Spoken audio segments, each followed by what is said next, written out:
Built in 1887-1888, the church was just the second stone building after the lighthouse in Nida, the settlement that was peppered with wooden fishermen's houses. The temple building was initiated by the pastor and followed a recent ruling in Germany to build churches of historically German or neo-Gothic shapes. The main church facade is modest, with small rectangular windows on the sides, adding some variety to it. A round window included at the top of the portal is a typical highlight of this period and is echoed in the tower. The top cornice, adorned with brick pattern, adds decor to the building, while the pediment, adorned with niches, windows, and pinnacles, created the impression of agility of the small building.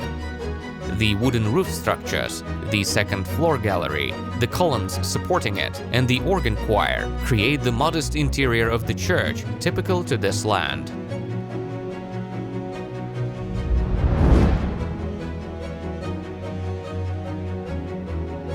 Many villages were buried by sand from the end of the 17th century to the beginning of the 19th century. Thus, the parish was forced to relocate from Karvaichai village, buried by sand, to Juodkrante. In 1884 to 1885, a neo-Gothic brick temple was built there. The pointed arch portal above the door features a skylight with Gothic partitions. The tower is decorated with a brick pattern frieze, and its top is highlighted with niches. A multi-pitched steeple of the tower rises above the modest triangular pediments. The side facades are composed of stepped openings and fine buttresses in the Gothic niches, typical to the style. The church interior features distinct wooden elements, characteristic of the region. The presbytery and the lower tower section are topped with neo-Gothic cross vaults.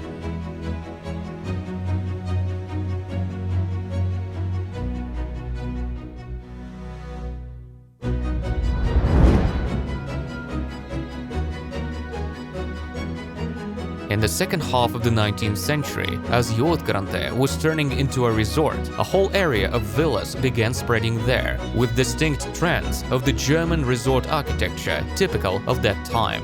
A more interesting example of recreational architecture is the small Gerlach villa in Juodkrante, built in the aftermath of World War I. It embodies the balance between Juodkrante's summer houses that are several stories high and the old traditional fishermen houses. The broken line mezzanine shapes, its vertical windows, a small oval window, and the beveled building edge reflect the German construction trends typical to the early 20th century. This villa is a unique example of German Jugendstil on the Curonian Spitz. As usual for this building style, the villa has a two-step roof. The original door has survived, which leads to the old villa stairs.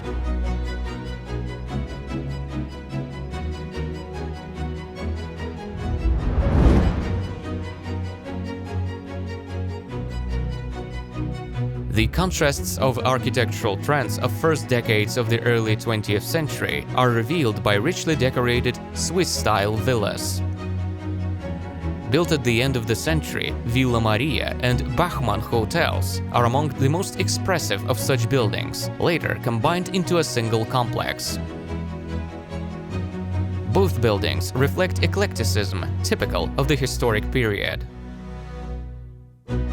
The Grand Building includes a Fachwerk construction, turrets, and balcony decorations typical of the early German homeland style.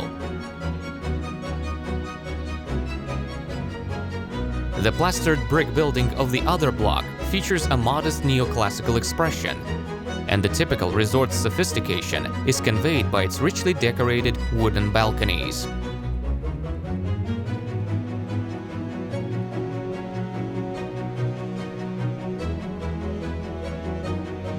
The pavilion connecting the two buildings has not survived and was replaced by a modern extension.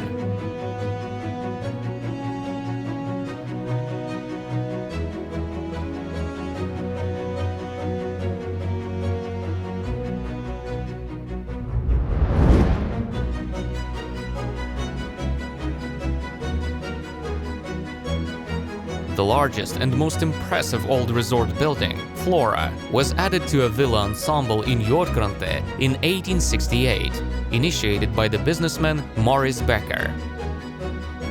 This building is also known as Kurhaus of Juodkrante. The two three-story interconnected blocks, the balcony gallery above the porch, and the protruding gable roofs reflect the early Swiss-style trends.